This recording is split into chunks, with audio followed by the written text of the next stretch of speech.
Following up from my video about why the PSVR 2 could smash the Quest 2, and since I like to keep things balanced, in this video we'll talk about why the Quest 2 and the Quest platform as a whole will most likely actually smash the PSVR 2. Hello and welcome back to the VRC for your slice of virtual reality and a bit of cool technology. Don't forget to subscribe and hit the bell if you like that kind of stuff.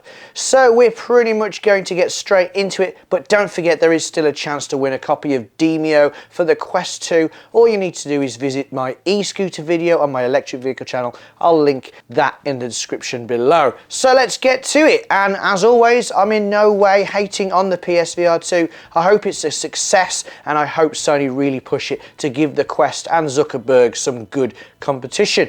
But with that said, reason number one why the Quest will smash the PSVR, and it's a pretty important one: availability. Right now, despite the global chip shortage, it's really easy to get a Quest 2. And not only is the PSVR 2 not out yet, you'll need a PS5 to be able to use it. And right now, PS5s are pretty hard to come by. By the time it comes out, it could be competing against a much higher spec Project Cambria from Meta, and the Quest 3 probably won't be too far away. VR is growing, and when the average consumer gets the VR buzz, they don't want to have to wait a year or more to invest. They'll get what's available right now, as long as it's decent, and the Quest 2 is decent. Even if they don't like the lowest spec of the Quest 2 standalone, they can get a readily available VR-ready PC, providing they want to spend the money, of course, and enjoy a massive library of high quality and graphically impressive VR content. And this takes us to a very closely related reason number two, and that is price. The great thing about the Quest 2 is that it requires a relatively low initial spend to get into VR, and despite the lowest specs of the Quest 2, there's a lot of great quality content. And then down the line, if a Quest 2 owner wants to get the more realistic looking content, then they can look into getting a PC. With the PSVR 2, the opposite is true. If someone wants to get into VR via the PSVR 2, then they have to invest in the PS5 required to run it. This is fine if you're a console gamer and you want a PS5 anyway. But if you only care about the VR, then that's a lot of money to spend on something you could get bored of within a few months or even a few weeks.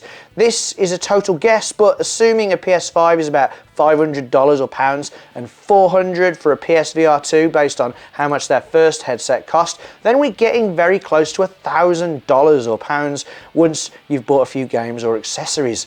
Ouch! The third reason why PSVR 2 may struggle is the whole console war divided audience thing. Console gamers are generally divided between PlayStation, Xbox and Nintendo. Those die-hard followers of the other two won't want to jump ship to Sony in order to enjoy VR, and those who already own Xboxes may not have the money to also buy a PS5. Sony are really relying on the rich kids and the gamer adults with disposable incomes. Meanwhile, parents are spending $300 on a Quest 2 even if their kids never ask for one, simply because it's a cool gadget that doesn't break the bank and it works really well as a second console. Grandpa!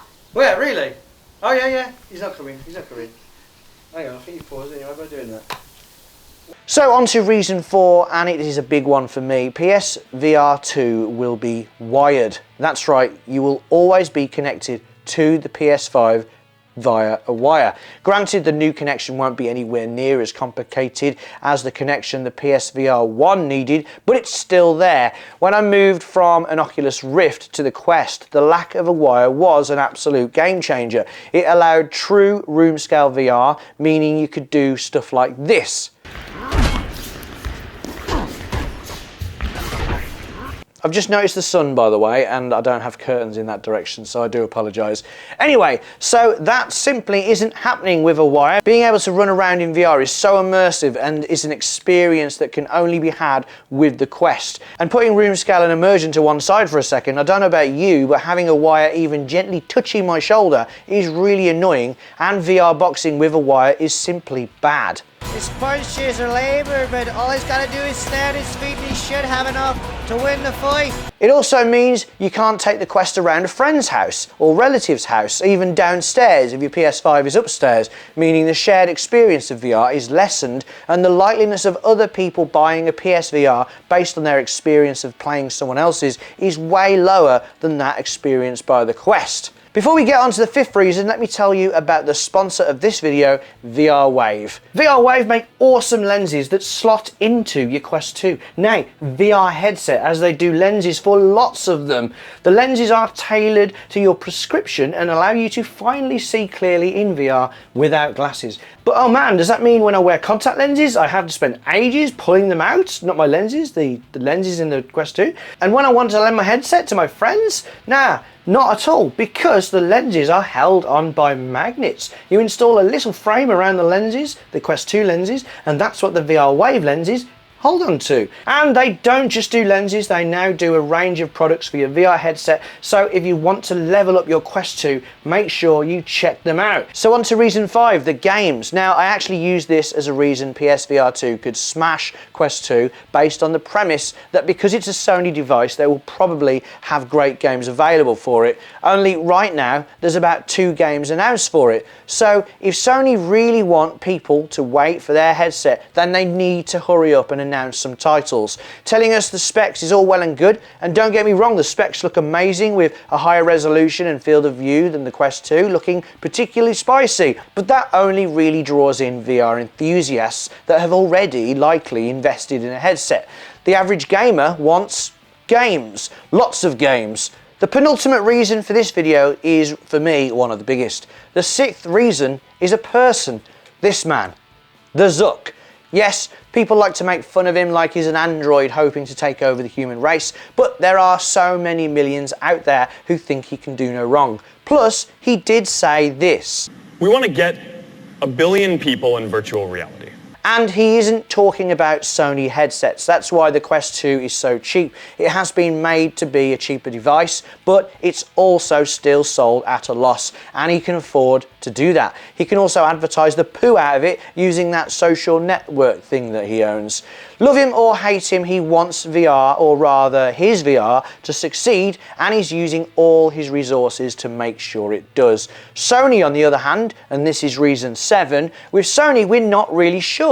They've been doing pretty well already since the PlayStation 1. They've continually outsold Microsoft and their Xbox, so do they really care about VR? Despite the very nice looking PSVR 1, it was very quickly swept under the rug. PSVR 2 seems a whole new prospect with proper inside-out tracking rather than the rubbish camera tracking of before, and proper controllers rather than recycling the not-so-ideal PlayStation Move controllers. The package definitely looks like they've put the effort in, but they could still drop it like a face mask in 2022 if they're getting much more success elsewhere, i.e. with their console. But as with all videos like this, it is all speculation and only time will tell. What are your thoughts? Do you currently own a PS5, and if so, will you be getting the PSVR 2? And if you don't own one already, would you go all in with the PSVR 2, buying the whole package? Or maybe you're just waiting for the next Quest or the Project Cambria, and in the meantime you're just enjoying a Quest 2. Let us know in the comments down below. Remember, if you want to enter the VR giveaway to win a copy of the brilliant Demeo, or if you're just interested in e-scooters, e-bikes and e-UCs and e-skateboards, then head over to my other channel, the EVRC. The giveaway is in the link in the description. And thank you so much for making this far and putting up with the sun like I've had to. If you enjoyed the video, then please let us know by leaving a comment or a thumbs up. And until next time, see ya! Hang up the phone, they wanna send me straight to hell.